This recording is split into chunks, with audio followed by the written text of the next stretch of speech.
soyez les bienvenus, comme mardi pour parler de l'écologie, hier pour parler de l'éducation et aujourd'hui pour parler du soin, un sujet très vaste également. Je voudrais vous lancer d'abord sur une première piste. Je ne sais pas si c'est véritablement une première question, mais quand on parle de soins, est-ce qu'on parle davantage de soins physiques ou de soins psychiques ?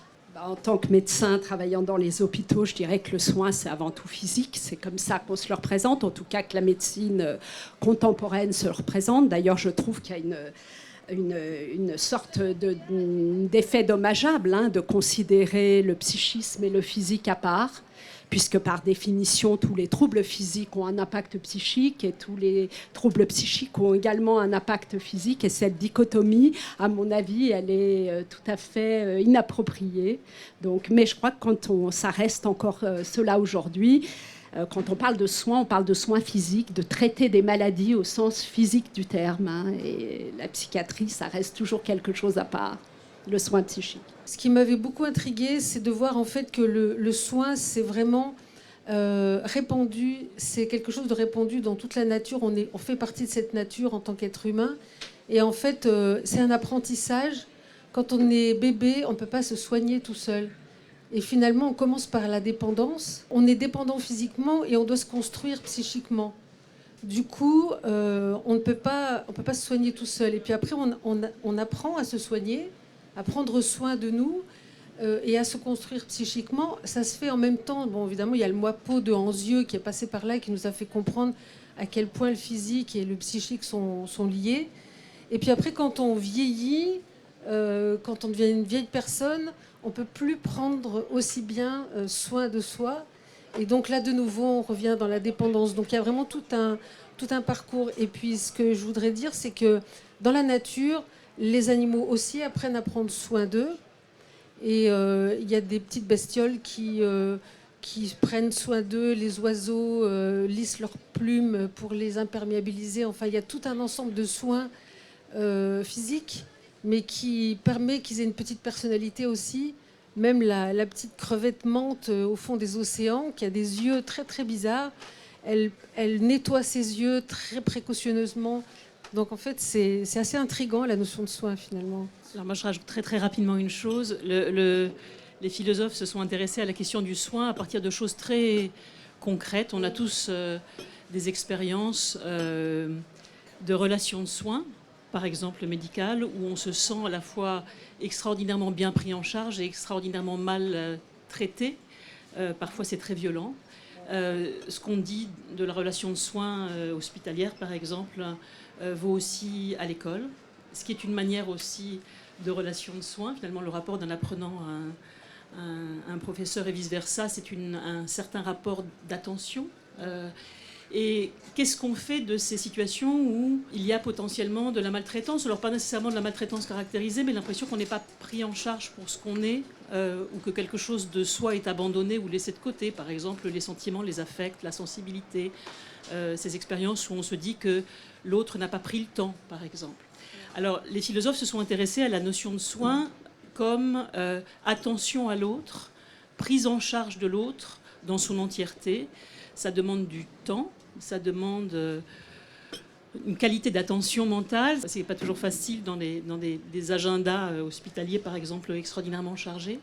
Et donc, les philosophes ont fait de cette question de l'attention, le soin, en anglais, ça se dit care, un enjeu qui est un enjeu à la fois immédiat et éthique. Comment est-ce qu'on peut caractériser le rapport à l'autre éthiquement avec la quantité d'attention qu'on doit à l'autre. Et ça dépasse, me semble-t-il, beaucoup la question du est-ce que c'est du psychique ou est-ce que c'est du corporel. La question, elle est est-ce qu'on a des conditions matérielles et aussi la volonté de prendre en charge l'autre pour ce qu'il est comme personne. Et finalement, cette question, on pourrait la poser pour la totalité des liens ou des relations qui traversent notre société. Est-ce qu'on prend le temps d'instaurer cette qualité de relation à l'autre qui fait qu'il est, ou elle est, pour moi, une personne et pas un objet ou un patient ou un apprenant ou un voisin ou un ami. Je voudrais juste rebondir là-dessus parce que je trouve que vous avez vraiment raison. Hein. Il y a les contingences hospitalières qui font qu'on a l'impression, de manière matérielle et très pragmatique, que le soin devient de plus en plus compliqué, de plus en plus violent aussi, hein, parce qu'on est obligé d'aller vite, il y a un manque de personnel. Mais moi, je voudrais parler d'une évolution de nos personnalités. Et ça, je trouve que c'est très intéressant, au même titre que la médecine, au sens physique du terme, a évolué. Le psychisme a aussi évolué. À l'époque de Freud, la personnalité normale était dite névrotique.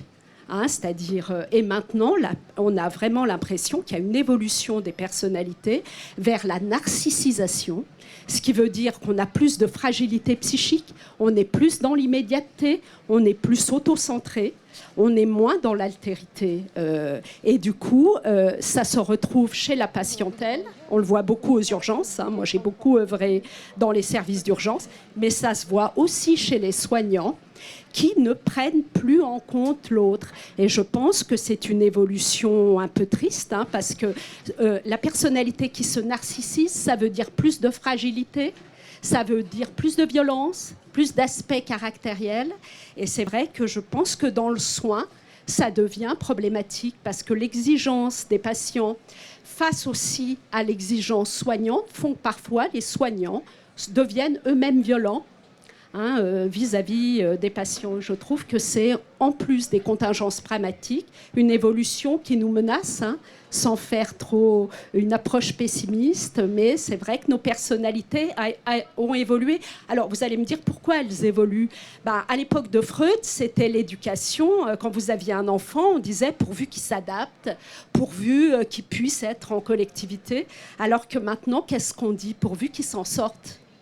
Hein, et s'en sortent, ça veut dire quand même par-dessus les autres, indépendamment de l'autre. Et j'ai bien aimé l'adage philosophique de ces journées qui était après vous, parce qu'en fait, maintenant, c'est avant tout nous. Et je crois que cette carence dans à la fois l'empathie, hein, moi je lisais un peu les commentaires de ces journées, je me disais, l'empathie, elle se perd. Hein. On voit dans le traumatisme de plus en plus, soit de peur de la charge, c'est-à-dire que la victime, elle fait peur, donc on la fuit, on ne sait pas comment l'aborder, soit quelque chose qui me paraît beaucoup plus dangereux, l'aspect fascinatoire, voire un peu l'attaque envieuse, se dire finalement c'est pas soi, c'est l'autre qui est mis en difficulté.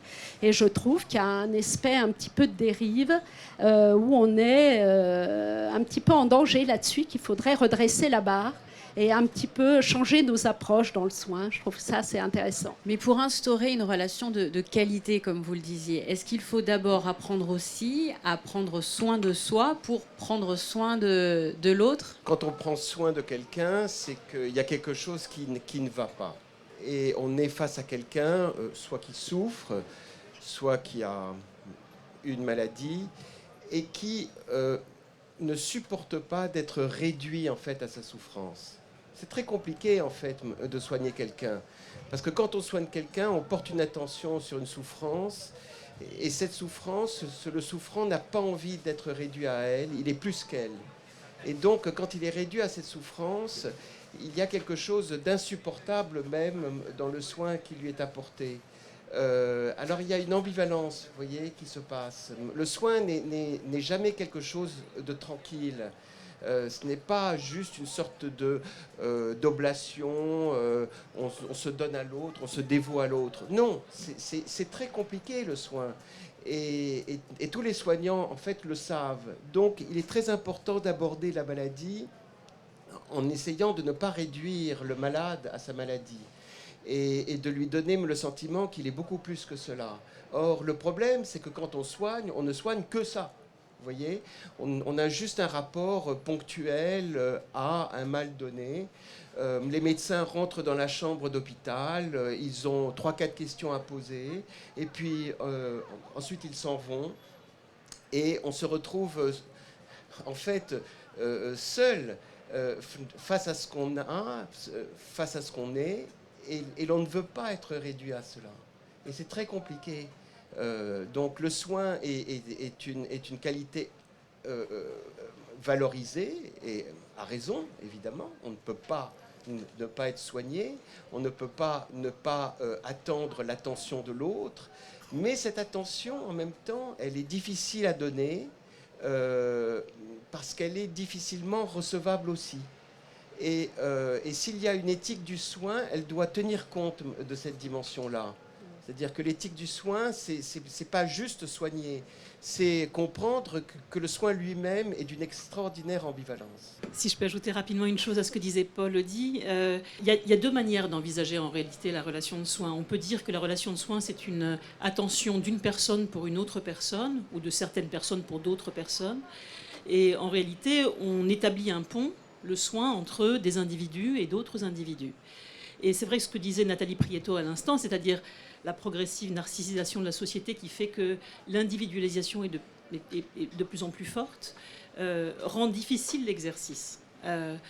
Ou alors on peut essayer de penser le modèle inverse. Et le modèle inverse est un modèle qui circule beaucoup dans les débats philosophiques aujourd'hui, c'est-à-dire de se dire, au lieu de penser que le soin lie une personne à une autre personne, essayer de penser le soin comme constitutif des individus, non pas comme une relation entre les individus, mais comme quelque chose qui construit les individus. C'est-à-dire en réalité, alors très concrètement, qu'est-ce que c'est qu'un enfant qui naît sans le regard de la mère, sans les bras qui l'accueillent, sans toute une série de relations qui se mettent en place et qui constituent l'enfant en tant que tel. Et le défaut de cette attention-là, on sait quels sont les effets. Alors je parle sous le contrôle des personnes qui sont directement spécialistes de la chose, mais on sait les effets que cela entraîne. Qu'est-ce que ça veut dire ? Ça veut dire que l'interdépendance, ça veut dire que le besoin de l'autre, au lieu d'être une dette, un manque, le signe d'une imperfection, je suis malade et donc il faut qu'on fasse attention à moi, je suis âgé et donc il faut qu'on m'aide, je suis insuffisant et donc je n'ai pas suffisamment d'autonomie et donc il me faut quelque chose qui soit comme une béquille humaine. Ça, c'est une définition privative du soin. Il faut le contraire, c'est-à-dire se dire le soin me constitue positivement en tant que tel, mais c'est vrai pour tout le monde, à n'importe quel âge et dans n'importe quel contexte. Comment est-ce qu'on fait de l'interdépendance une positivité et non pas un manque? Alors, philosophiquement, c'est compliqué comme opération parce que toute la pensée philosophique, au moins depuis Descartes, est fondée sur l'idée d'une autonomie de l'individu, d'une autonomie de la personne. Autonomie cartésienne, autonomie juridique kantienne, autonomie de la conscience, toute la phénoménologie est fondée sur ça. Comment est-ce qu'on fait pour penser le contre-modèle de cette autonomie-là? Se dire, l'autonomie, je l'obtiens par la relation, par le rapport, par la dépendance. C'est ça aussi l'éthique du soin.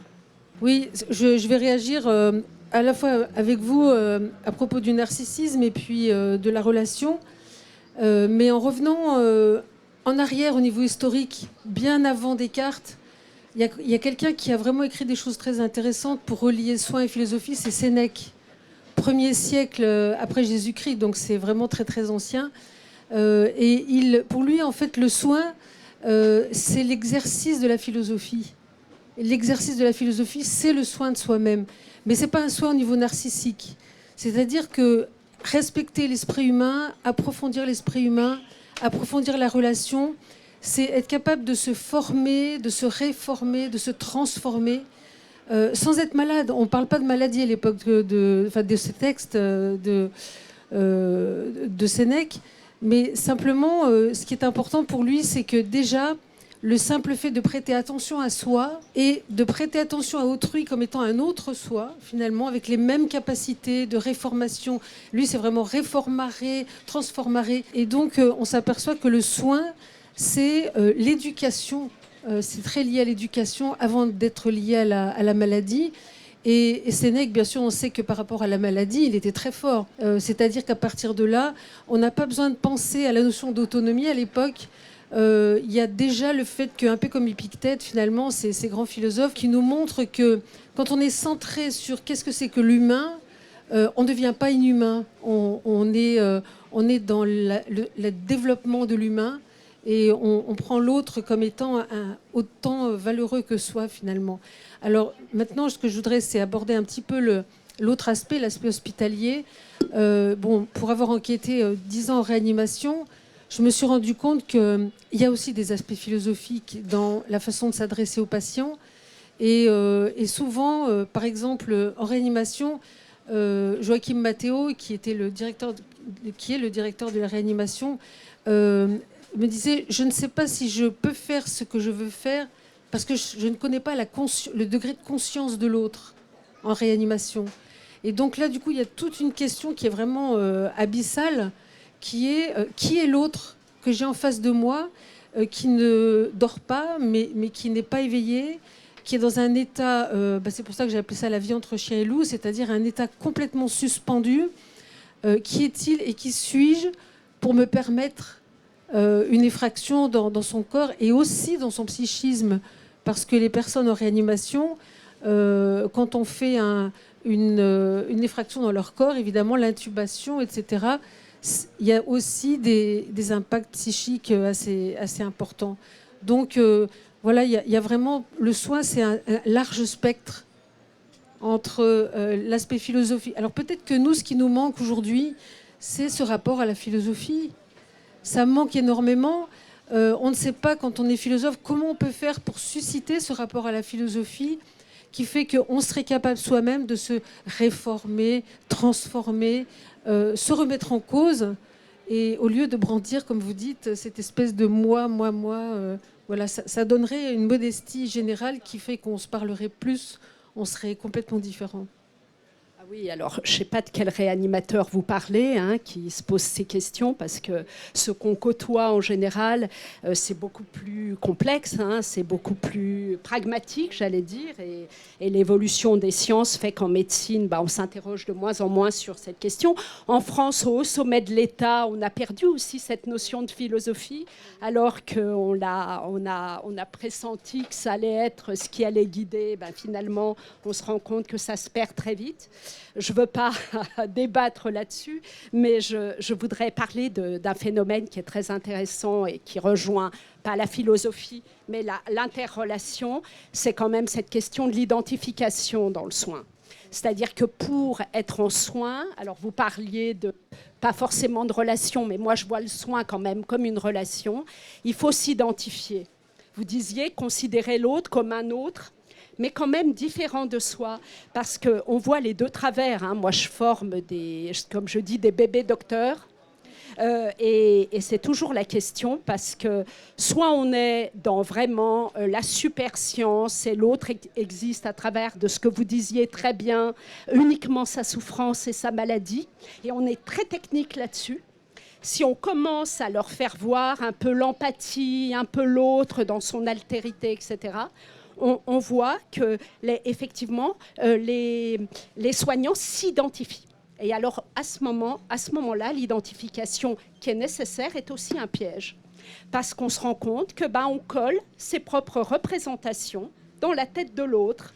Et du coup, ça donne des malentendus terribles et ça donne même de la maltraitance. Parce que imaginez, il faut considérer l'autre comme un autre, mais différent de soi. C'est-à-dire, c'est compliqué l'altérité, parce qu'il faut reconnaître l'autre, pouvoir s'identifier. On le voit beaucoup chez le processus du traumatisme, où il faut pouvoir s'identifier, mais à la fois, il faut pouvoir ne pas coller à cette identification, parce que sinon, c'est souffrir avec. Et souffrir avec, on n'aide pas. Donc c'est toute la question de, oui, je m'identifie, mais souvent je dis aux spécialistes, parfois je lui dis, mais pourquoi vous présupposez que ça va être ça? Posez-lui la question. Est-ce que réellement, peut-être que c'est ce que vous imaginez, mais peut-être que ces représentations à lui ne sont pas celles qui seraient les vôtres à la place d'eux. Et ça, c'est vraiment très intéressant.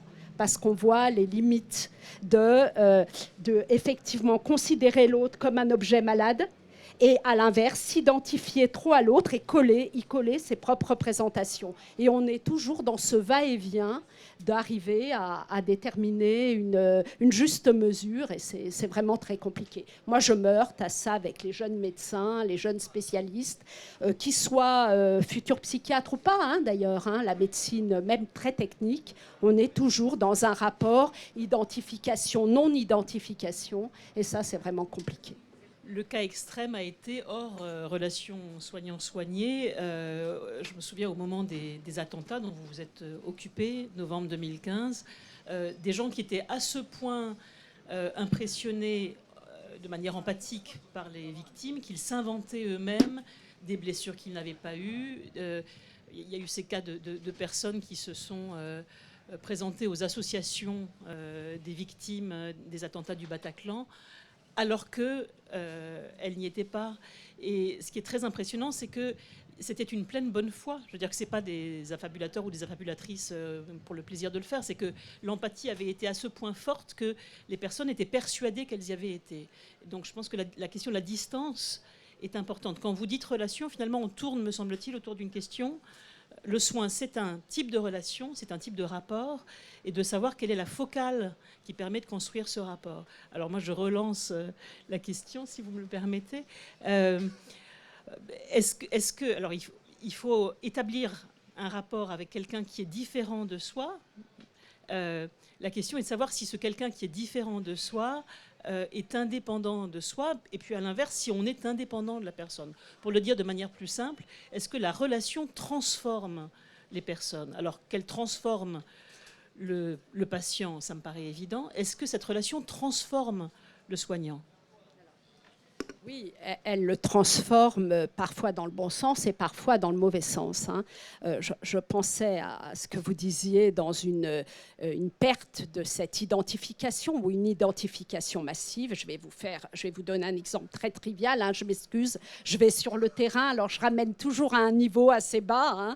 Je me rappelle d'un collègue urgentiste qui est un copain qui me dit sur le terrain « Oh, Nathalie, mais qu'est-ce qu'on va faire? Elle a perdu son mari, ses 2 enfants. » Et je dis, qu'est-ce que tu veux dire? Je dis, qu'est-ce qu'on fait? On la tue tout de suite? Mais c'était presque ça. C'est-à-dire que l'identification était à ce point massive qu'il était impossible d'imaginer pour cette femme un soin possible. Alors, je le dis de manière triviale, excusez-moi, mais je crois qu'à un moment donné, effectivement, la relation de soin peut transformer le soignant en quelque chose où il va se défendre, où il va mettre en place des défenses.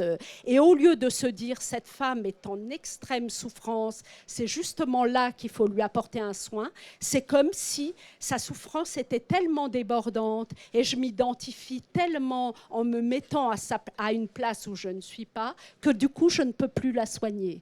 Et je crois que ça, il faut y réfléchir parce que je pense que dans nos sociétés, maintenant, les gens se fragilisent et le problème peut se poser de cette façon-là. C'est-à-dire on se défend d'une trop forte identification. Aujourd'hui, j'ai le sentiment qu'il y a des rendez-vous qui se multiplient pour aider justement aussi ceux qui soignent. Alors peut-être pas justement les urgentistes, mais on voit qu'il y a par exemple des rendez-vous des aidants qui sont proposés pour justement aider ceux qui aident. Que pensez-vous justement de ce type de rendez-vous? Est-ce qu'il serait justement opportun qu'il se multiplie? Parce qu'en fait, aider l'autre, on s'en aperçoit à travers aussi vos propos, ça n'est pas aisé. On tourne en fait autour du même problème, c'est-à-dire cette incroyable plasticité de la notion de soin. D'abord, on la déporte vers la question du souci. Mais le soin, c'est pas tout à fait le souci. C'est une dimension du souci, mais c'est pas le souci. Et donc, le soin implique quand même, dans ce rapport à l'autre, quelque chose aussi qui le sépare de la pure compassion. Parce que la pure compassion, en fait, elle ne permet pas d'agir. Or, le soin, c'est un acte. Et l'acte implique un certain détachement et même une certaine dureté. Il faut accepter ce que le patient lui-même risque de ne pas accepter, et on l'accepte pour lui. Donc on est dans un rapport qui est distancié, et c'est toute la difficulté, vous avez raison de le dire, il faut trouver la bonne distance. Mais cette distance implique quand même un geste. Et ce geste, en fait, il n'est pas simplement bon, entre guillemets, c'est-à-dire il n'est pas là uniquement pour conforter ou pour être bienveillant vis-à-vis du malade. Il le force en fait à être mieux. Et dans ce forçage, si vous voulez, il y a quelque chose de violent. Et pour le soignant, c'est très difficile à vivre. C'est très difficile à vivre. Il ne faut pas penser que souvent, on voit certains soignants rentrer dans des chambres d'hôpitaux avec une certaine distance mauvaise. Enfin, ils sont fermés. Mais eux-mêmes, ils se défendent, si vous voulez, de ce qui va se produire. C'est-à-dire le phénomène d'une compassion qui est contraire en fait à la fonction qu'eux-mêmes occupent. Et donc ils luttent aussi contre cette dérive ou cet excès de souffrir avec. Alors on en revient à chaque fois au même point, c'est-à-dire que le soin est une valeur fondamentale de notre civilisation. Mais c'est une notion incroyablement compliquée, stratifiée. Elle est traversée par un courant de négativité. Et c'est très important de se l'approprier et de le dominer. Et les grands soignants sont ceux qui le dominent, justement. Alors comment ils font ? Alors vous avez raison de dire qu'on devrait soigner le soignant. Oui, c'est vrai. Il faudrait mettre en place quelque chose qui rend cette relation possible et qu'elle ne dégénère pas dans une sorte de complaisance vis-à-vis de la souffrance, parce que ce n'est pas rendre service au malade que de l'être complaisant. Dans le spectre que représente la notion de soin, on n'aborde pas la notion des connaissances. Ce qui m'a beaucoup frappé en réanimation, c'est la somme des connaissances nécessaires. Comme disait Joachim Matteo, il faut 10 ans pour faire un réanimateur. Donc toutes ces connaissances du corps humain en profondeur, des fonctions vitales, jusqu'où un être humain est encore lui-même, à quel moment il va basculer, c'est-à-dire à quel moment il n'aura plus la force, les fonctions vitales seront tellement atteintes. Donc en fait, le soignant, dans ces cas-là, on pourrait dire, rentre dans un univers qui est immense. Il va se battre contre des bactéries, il va faire des analyses, il va arriver le matin en disant « mais attendez, c'est pas possible, là, les hémocultures ont poussé toute la nuit, c'est affreux, là, ce qui se passe, il est complètement colonisé par telle bactérie, etc. » Donc il y a un aspect presque mythique du soin. On entre dans le corps devient quelque chose d'extraordinaire.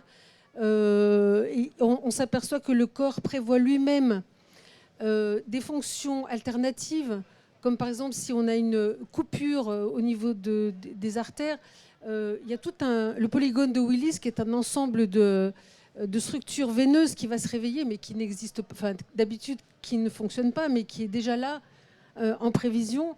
Donc ces soignants rentrent dans un domaine de connaissances, mais ils entrent en même temps dans le corps du patient. Et ils ont cette espèce de pénétration dans un univers presque mythologique. Une fois, j'ai vu une conférence sur le rein. Le rein était quasiment traité comme un personnage mythologique. C'était assez extraordinaire. Et d'autre part, quand les soignants racontent tous les matins, font la narration de l'histoire du patient au moment du staff, ce qui lui est arrivé la veille, mais aussi ce qui lui est arrivé les semaines et les mois et parfois les années avant. Ils prennent en charge un individu entier qui a toute son histoire. Et ça, je l'ai entendu chaque matin en allant au staff. C'était assez fascinant. Et aussi, par exemple, avec le chercheur qui s'appelle Courvalin, on s'est rendu compte que tout ce que les gens mangent, les médicaments qu'ils prennent toute leur vie, tout ce qu'ils vont absorber, va aussi occasionner le ton du soin qui va leur être donné. C'est-à-dire que, par exemple, si on a beaucoup pris d'antibiotiques, etc., qu'on a mangé beaucoup de viande dans laquelle il y a des antibiotiques, et les soignants vous disent au bout d'un moment, telle chose qu'on leur donne, ça ne marche pas. Et donc là, ils sont aux prises avec quelque chose qui est vraiment en dehors de toutes les relations, finalement. Ils plongent dans un univers qui est le doute. qui est qu'est-ce que c'est que connaître le corps humain, et ils font un peu avec les moyens du bord, ils y vont quand même avec ce qu'ils savent. Et là, la relation de compassion, effectivement, se met à, on peut dire, à aller de côté. Elle est complètement de côté parce que tout d'un coup, la question qui est posée aux soignants, c'est un monde de bactéries, un monde de... qu'est-ce que c'est qu'un cœur ? Parce qu'on ne connaît pas tout du cœur. Qu'est-ce que c'est qu'un cerveau ? Jusqu'à quel niveau son cerveau est encore présent ? Donc c'est un univers qui est vraiment immense, finalement. Il y avait un article hier soir dans Le Monde qui racontait comment est-ce que les services de pédiatrie générale étaient désormais totalement débordés, les quelques lits qu'il y a dans la région parisienne par des jeunes patients de quelques mois à l'adolescence tardive qui devraient être en psychiatrie. Et il n'y a pas de place en pédopsychiatrie parce qu'il n'y a pas de lit. Et la question, elle est celle de la prise en charge d'un désarroi dont l'article disait, moi je n'y connais pas grand-chose, mais je répète ce qui était rapporté, qu'en réalité, c'était un phénomène antérieur au Covid. Souvent, on cale ça sur le Covid. En fait, les médecins qui étaient interrogés disaient c'est 8 ans, 8-9 ans, la grosse discontinuité. Alors, ma question, ma remarque, elle concerne ce désarroi-là, le désarroi des enfants et des adolescents. Qu'est-ce qu'on fait ? Comment est-ce qu'on les aide ? Et puis, indépendamment du milieu médical, comment est-ce qu'on aide les aidants ? Et cette question-là, que vous posiez, comment est-ce qu'on aide les aidants, elle concerne bien entendu la totalité de la société, une société dont on sait qu'elle est vieillissante, et donc qui va poser de plus en plus le problème de savoir comment est-ce qu'on prend en charge les dépendances, les pertes d'autonomie, etc., etc. Et je pense que ça pose une question qui est bien entendu une question politique. Quel service public, quel investissement ? Et la question doit être posée, et encore plus aujourd'hui. Mais ça pose plus généralement la question de savoir comment est-ce qu'on se prépare à cela. Et je pense que ça, c'est une question éthique. Comment est-ce qu'on est capable, ou comment est-ce qu'on devient capable, ou comment est-ce qu'on se forme, si on se forme, et avec quelles ressources, quelle énergie, quelle fatigue, quelles conditions matérielles, comment est-ce qu'on se forme à ce type de rapport-là ? Parce qu'on parle de relations, mais les relations, c'est pas évident à établir, c'est pas facile. Et de quelle manière peut-on aider quelqu'un, une personne qui ne souhaite pas justement être soignée ? Je crois que c'est une question immense et parce qu'elle est en fait inhérente au mal de la maladie. C'est-à-dire que quand on souffre, on a tendance à se cacher. C'est-à-dire on ne veut pas être exposé.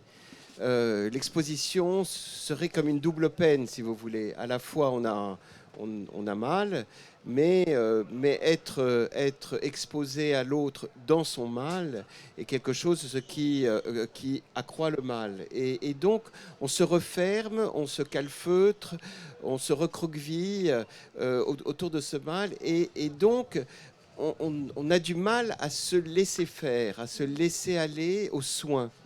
Là aussi, il y a une autre part de violence parce qu'il faut que le soignant comprenne à quel point il va interrompre ce dispositif de recroquevillement sur soi. Il entre l'âme dans une situation très, très, très compliquée. Et justement, je crois que la confiance est une des dimensions fondamentales pour le soigner, de se prêter aux soins. Il faut que la confiance ait lieu. Or, dans un milieu hospitalier, quand on est accidenté et qu'on se retrouve là, on ne connaît personne, entre un médecin, entre un infirmier, une infirmière que l'on ne connaît pas, le rapport de confiance est très difficile à être construit immédiatement. Ça prend du temps. Et s'il n'y a pas cette confiance, il y a une réticence à se laisser faire. Alors comment est-ce qu'on la produit ? Je n'en ai aucune idée. mais dans le soin, la dimension de se fier à, si vous voulez, de se confier à, est une des dimensions les plus importantes. Comme aussi, il y a un mot qu'on n'a pas employé et qui me paraît être caractéristique du soin, c'est la notion de réparation. En fait, on répare, si vous voulez. On répare un dommage, on répare une lésion, on répare quelque chose qui a été abîmé. Cette réparation introduit le soin immédiatement dans une dimension de justice. On fait justice à l'autre en prenant soin de lui. C'est une chose très importante.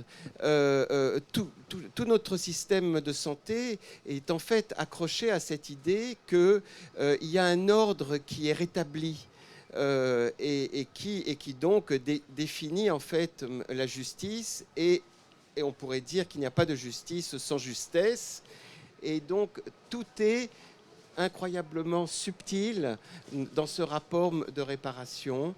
Et je ne sais pas si on peut vraiment former quelqu'un pour ça, mais en tout cas, il y a des dispositions de certaines personnes qui le réussissent mieux que d'autres. Mais même des fois, on va dire dans une cellule familiale, je pense notamment à certains parents qui ressentent le besoin d'aider leurs enfants et qui, des fois, vont dire, voilà, je voudrais prendre soin de lui ou je voudrais prendre soin d'elle parce que je vois qu'elle en a besoin, mais je n'y arrive pas, en fait, parce qu'elle ne me laisse pas.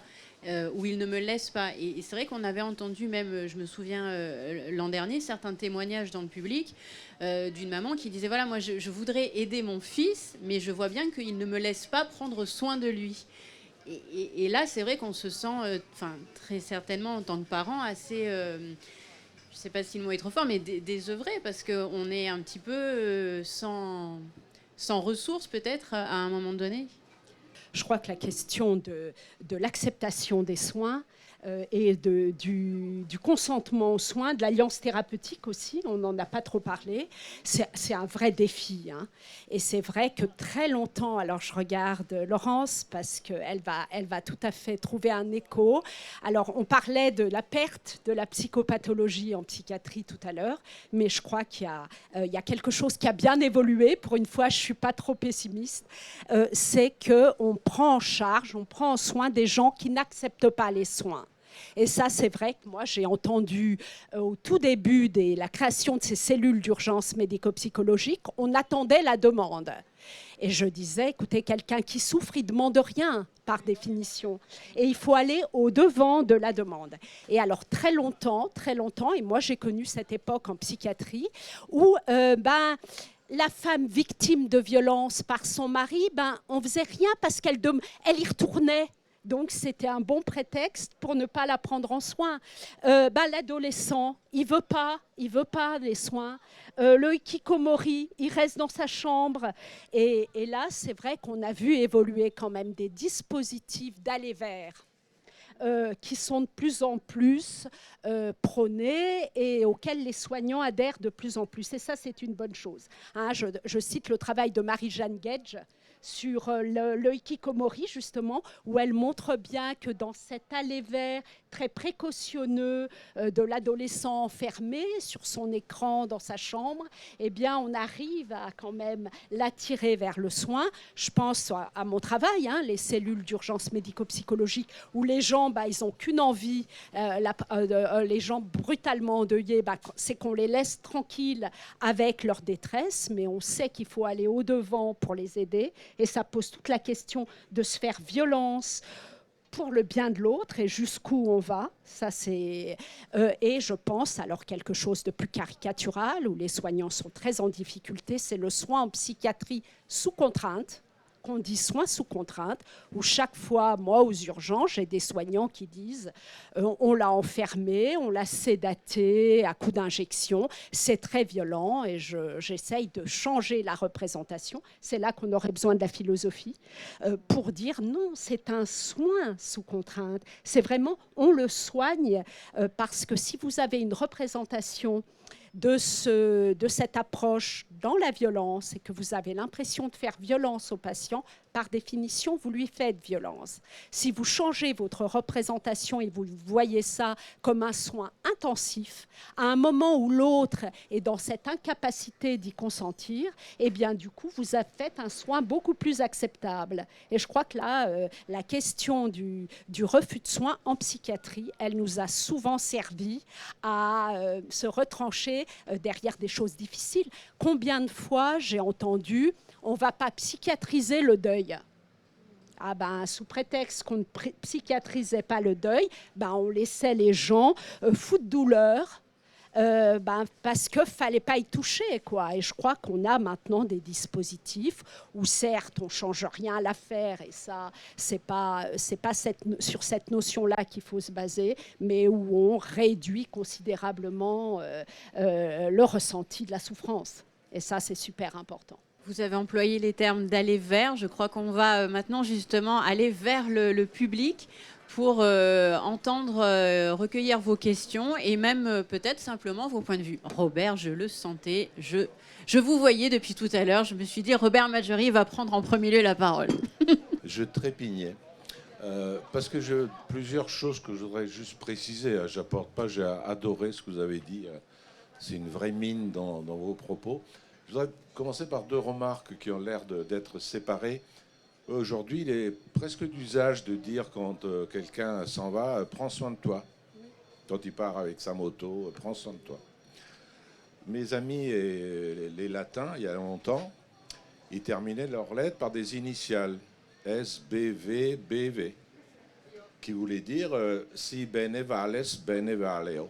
Ça veut dire si toi tu vas bien, moi je vais bien. Ce qui est quand même pas mal comme formule de politesse au lieu de mettre cordialement. Oui. Même si cordialement, ça veut dire avec le cœur.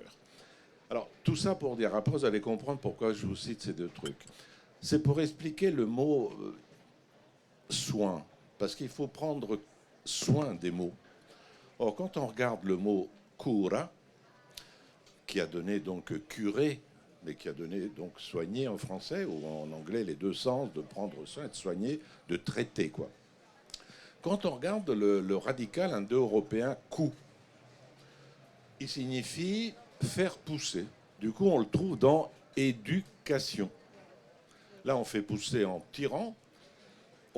Tyran, ça me fait penser aussi que ça a donné aussi dux, c'est-à-dire l'empereur, le dictateur, le fasciste. Mussolini, on l'appelait le duce. Autrement dit, qu'est-ce que ça veut dire faire pousser ?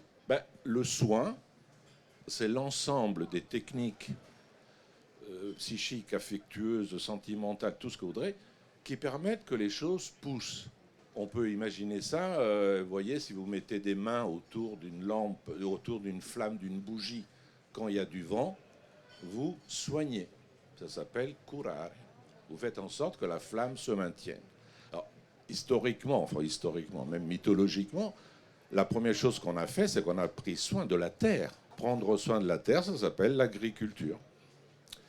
Autrement dit, l'ensemble des choses qui permettent aux autres choses de pousser, ça s'appelle la culture. Donc le premier soin, c'est la culture. La culture, elle permet précisément, dans une relation soit à la nature, soit aux autres, que ça pousse. Alors, pour répondre un peu aux questions que vous avez posées, mais pousser comment ?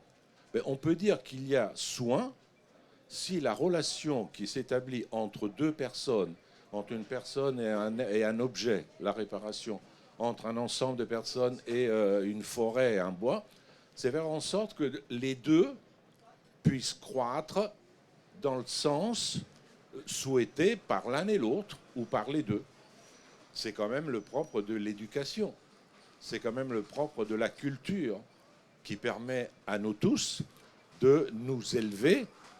Si je prends un exemple, le viticulteur qui va, je ne sais pas comment ça s'appelle quand on enlève les mauvaises branches, émonder, il permet à la vigne, la vigne, pardon, de pousser dans des bonnes conditions, mais lui, avec sa main, il va apprendre des gestes. Il va prendre des gestes qui sont plus efficaces que d'autres. Donc il va devenir artisan, puis il va inventer des connaissances nouvelles, des techniques nouvelles. Autrement dit, Le soin, c'est ce qui permet à l'un et l'autre de pousser. Et ça vaut aussi, évidemment, dans le sens médical. Parce qu'un médecin qui se contenterait d'arriver et de soigner dans le sens de curer l'autre comme on cure des tuyaux, ben, ce ne serait pas un médecin. Il doit prendre soin, effectivement, du patient, qui lui permet de prendre soin de lui-même. Mais ça va plus loin. Il y a aussi une écologie ambientale, une écologie du milieu, c'est-à-dire que des médecins qui ne se préoccupent pas de savoir qu'il est humiliant d'attendre sur un brancard dans un couloir, qui laissent apparaître des fissures dans les murs. Je pense à ce que faisait Guattari à la Borde, où il disait l'important pour des médecins, c'est faire en sorte qu'un hôpital psychiatrique ou une clinique accueille, elle soit aussi soigneuse vis-à-vis des médecins et aussi des patients. Autrement dit, il faut des fauteuils confortables, il faut des couloirs où on peut se croiser quand on a des perfusions et ainsi de suite. C'est-à-dire prendre une écologie de l'hôpital lui-même. Autrement dit, si on prend soin dans ce sens-là, on s'aperçoit que la philosophie qui, il y a à peu près une vingtaine d'années, Judith, je pense que ça doit être ça, a été bombardée par cette notion de care qui est venue aux États-Unis. On n'a pas compris tout de suite à quel point ça allait bouleverser effectivement la philosophie elle-même. Et c'est pour ça que parler du soin, c'est aujourd'hui parler de ce que la philosophie produit de plus soucieux à la fois de la nature, de la culture, des autres disciplines. Et à ce moment-là, nous pouvons, en tant que philosophes, parler d'une éthique médicale, parler d'écologie, tout simplement parce que nous nous permettons d'avancer la notion de soin qui nous concerne dans le sens que je viens de le dire. Mais j'ai aucune question à poser, mais ça fait rien. Bon. Merci beaucoup, Robert. Alors, pas de questions, mais peut-être que l'un d'entre vous veut réagir par rapport aux propos de Robert Maggiore. Oui, je réagis obligatoirement parce que c'est quand même très angélique. Hein. Vous m'excuserez, mais aujourd'hui, on est obligé. Hein. Moi, je vois dans mon service, j'ai un service de psychotraumatologie à Lyon, je le dirige. Si je veux faire rentrer ces notions du soin, vraiment, comme vous le dites, dans l'impulsion, dans la culture et dans une certaine éthique, on est obligé d'en passer par quelque chose de très technique, sinon on ne séduit pas les jeunes. C'est-à-dire, je suis obligée de parler de la dernière étude publiée, scientifique. Donc, excusez-moi, tout le monde se fiche. Mais on est obligé d'aborder ça et de faire d'entre elles techniques pour essayer de glisser quelque chose de cette culture, parce que sinon les jeunes, ils ne vous suivent pas. C'est ça qui est terrible. Et parfois, moi, j'ai vu des hôpitaux magnifiques, hein, dépourvus de relations soignantes. Alors, il y a des beaux fauteuils, il y a des beaux... et à l'inverse, j'ai connu des services de psychiatrie complètement déglingués, mais c'était honteux. C'était honteux. Et vous aviez là des médecins qui vous redonnaient envie de faire de la médecine, hein, véritablement. Donc voilà, je modère un peu ça parce que c'est vrai que c'est parfois, on est dans des relations un petit peu compliquées à l'hôpital actuellement. Hein. Mais c'est ça qui est aussi intéressant au cours de ces matinales philo. Chacun peut échanger et donner son point de vue. Vous vouliez intervenir, pardon ? Non. Alors écoutez, on va prendre peut-être une autre question. Voilà, Laurence. Je vous remercie tous pour cette table matinale passionnante. Je reviens à ce que vous disiez au début par rapport à la violence que ça peut être pour les soignants de s'occuper notamment du psychotrauma, des enfants endeuillés. Et ça m'a fait penser à ce concept du traumatisme vicariant. Et je me suis dit que peut-être Nathalie, tu aurais envie d'expliquer et de partager qu'est-ce qu'était ce traumatisme vicariant. C'est terrible à dire. C'est quand la victime devient traumatogène pour le soignant. Hein. Je me rappelle d'une professeure de psychiatrie canadienne avec qui on a beaucoup travaillé, qui disait, alors je ne vais pas imiter son accent parce que ça a un côté assez touchant, et elle disait, le soignant est victime de sa victime.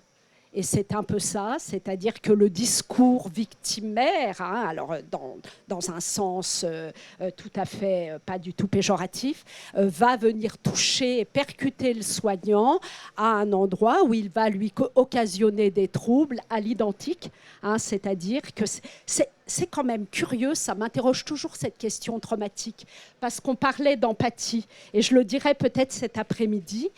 c'est incroyable chez les humains quand même, que avoir sa vie menacée et voir la vie de quelqu'un d'autre menacée alors qu'on n'est pas menacé soi-même, ça donne exactement les mêmes troubles. Alors ça me laisse perplexe. Hein. C'est voir sa dernière heure arriver, ça va créer des troubles, mais ce sont les mêmes que quelqu'un qui serait témoin d'une scène où à aucun moment il a risqué sa vie. Et je ne sais pas si ça éclaire un peu ta question du trauma vicariant, parce qu'on se retrouve complètement chez l'humain avec cette particularité d'avoir exactement les mêmes troubles, qu'on ait subi le trauma ou qu'on l'ait vu chez quelqu'un d'autre. Moi, je voudrais parler du deuil vécu par les soignants en réanimation. C'est-à-dire, en fait, ils vont déployer, par l'entremise de quelque chose qui peut sembler inhumain, ce sont les machines pour soigner les corps qui sont en grande partie soit détruits, soit en grande partie en danger. Ils font vraiment tout pour éviter la mort. Et j'ai quand même vu pas mal de soignants pleurer et être profondément atteints quand ils perdent un patient. Donc en fait, là, l'empathie montre qu'il y a plus que de l'empathie, c'est-à-dire qu'ils jouent quelque chose de leur peau en soignant. Ça va au-delà de l'identification, c'est vraiment une mission, c'est vraiment quelque chose qui les dépasse, on pourrait dire aussi qui les traumatise, parce qu'en fait, quand on discute avec eux, on s'aperçoit que ça s'appuie souvent sur leur propre vécu, pourquoi ils ont voulu s'engager dans ce type de soins. Et finalement, ce qui est important dans la notion de soin, c'est de se dire qu'il y a le péril. Forcément, on se met en péril en tant que soignant si on va vers des problématiques comme qu'est-ce que c'est que le corps, qu'est-ce que c'est que la mort, qu'est-ce que c'est que l'esprit. Et on est débordé par certaines questions finalement. Donc en fait, là, c'est pas la psychiatrie, c'est la réanimation, c'est aussi les soins intensifs, effectivement. Parce que même après une opération qui apparemment s'est bien passée, comme j'ai pu le voir, il peut y avoir des personnes qui meurent et on ne sait pas de quoi. Voilà, elles viennent d'être opérées, l'opération s'est bien passée, le patient peut prendre le relais, la société peut rebooter ce corps, et puis quelque chose se passe, fait que le patient meurt. Et là, tout le service est en deuil parce qu'il y a une méconnaissance, une mécompréhension, il y a une perte de patients, alors que leur énorme effort, c'est vraiment de sauver le patient. Donc il y a toujours un côté, je ne peux pas dire curé dans l'histoire, mais c'est un peu comme sauver les âmes. Ces réanimateurs veulent vraiment sauver quelque chose parfois de spirituel dans le patient, parce qu'ils ont l'impression qu'ils ne connaissent pas ce que c'est que ce patient. Ils vont un peu au-delà des machines, et alors que les machines peuvent provoquer chez les patients des traumas très profonds. Par exemple, il y avait un patient qui avait l'intubateur, il avait l'impression que c'était une plante qui le colonisait. Donc ça revient assez souvent de prendre les machines dans une sorte de dimension très mythologique. Ça devient des espèces de dieux ou de démons. Et donc les soignants sont là-dedans aussi, dans l'interprétation des machines par le patient. Donc c'est un monde débordant en fait. Je veux dire débordant dans le sens où on n'a pas de formation de pensée qui permette d'accompagner tous ces soignants. Moi, je voulais rebondir sur ce que disait Robert, que je remercie pour la précision, comme toujours, et la justesse. Je pense qu'il y a deux niveaux. Il y a un niveau qui est un niveau général, qui est ce que tu disais, c'est-à-dire ça concerne toute la société, toutes les formes de relations, toutes les formes de rapports qui sont des rapports de soins. Tu citais l'éducation, c'est un rapport de soins. Et la question, elle est celle de l'éducation, c'est-à-dire la formation des enseignants et aussi des parents, parce que finalement, ce n'est pas si naturel que ça d'être un parent. Vous le disiez vous-même, qu'est-ce qui se passe quand on a un enfant qui est réticent face à une tentative d'aide et on est pris entre deux injonctions contradictoires qui sont d'un côté, je dois le ou la laisser grandir, c'est-à-dire s'autonomiser, et de l'autre, je dois l'éduquer aussi à la relation, c'est-à-dire à l'apprentissage de ce que la dépendance n'est pas une chose mauvaise, au contraire. Et ces deux choses-là sont compliquées à gérer quand on est un parent. Et puis, il y a aussi la formation dans ce que vous disiez l'une et l'autre, la formation des soignants. Et moi, j'ai quand même l'impression, mais peut-être que vous allez me dire le contraire, que la question de la formation des soignants et des médecins en particulier, la réforme des études de médecine, devrait et fait aujourd'hui une place plus grande à la question de l'éthique médicale, non pas entendue seulement comme la décision sur la vie et la mort, la question de la fin de vie dont on parle beaucoup en ce moment, mais sur un apprentissage de la dimension éthique, c'est-à-dire de ce que doit être une relation pleine à, non pas un patient, c'est-à-dire un objet d'intervention, un corps, avec des fonctions qui ne marchent pas, un corps qui dysfonctionne, mais une personne. Qu'est-ce qu'on fait lorsque le patient est aussi une personne? Et je pense que c'est de plus en plus fondamental dans les... Alors, je ne sais pas où. Je sais qu'à Créteil, par exemple, pour ne citer qu'un exemple que je connais bien, la fac de médecine de Créteil a intégré, fort heureusement, toute une série de rapports avec le département de philosophie qui intervient directement et qui a inséré comme enseignement obligatoire de l'éthique du soin. En vous écoutant, il y a quelque chose qui semble assez...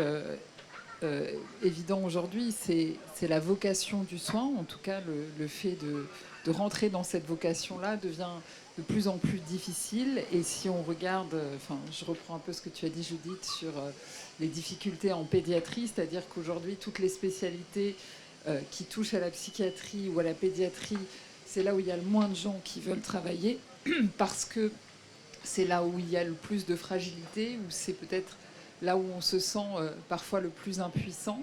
Donc ça révèle bien quelque chose que, quelque part, il y a plus de fragilité globalement dans la société, où le fait qu'il y ait de moins en moins de personnes qui veulent aller vers ces spécialités-là, c'est qu'on sait que ça confronte à sa propre fragilité. Donc peut-être ma question, c'est comment redonner la vocation du soin? Comment faire en sorte que les jeunes, aujourd'hui, aient envie de soigner? Parce que si on n'a plus de pédiatres, si on n'a plus de psychiatres, si on n'a plus de pédopsychiatres, comment va-t-on faire? C'est une bonne question. Ça va, je pense, dans deux sens. Un sens très pragmatique.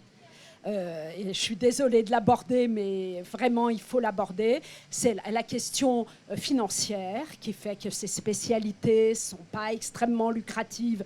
Donc, il ne faut pas se voiler la face. Il y a quand même ça. Mais il y a autre chose, et vous aviez raison de le dire, c'est une perte de sens. C'est-à-dire qu'il faut essayer de redonner un sens à la médecine, je pense philosophique, vraiment, hein, et je pense qu'il faudrait aller dans ce sens-là, c'est-à-dire qu'est-ce que c'est que soigner, ce que vous avez très bien expliqué, qu'est-ce que c'est que soigner, la violence du soin, etc. Peut-être redonner ce goût Et ils sont intéressés, les jeunes, hein, quand on aborde les choses telles que vous les abordez. Je pense qu'on va vous faire venir à Lyon. Et voilà. Hein, et ça, je pense que là, vous avez raison, hein, de le faire remarquer, parce qu'il n'y a pas que la question financière. On a trop lancé ça. Je pense qu'effectivement, aborder qu'est-ce que le soin, comment on y consent, comment on se fait violence en soignant, etc. Et redonner du sens à la médecine un peu qui se perd.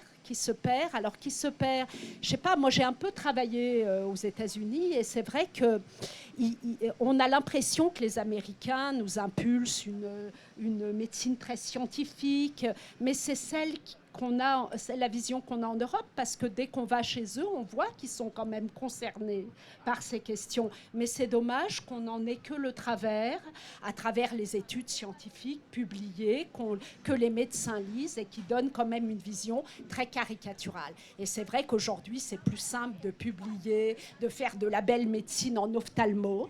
Il n'y a pas à dire, hein, puisqu'on maîtrise à peu près l'œil, qu'en pédiatrie ou en psychiatrie. C'est évident.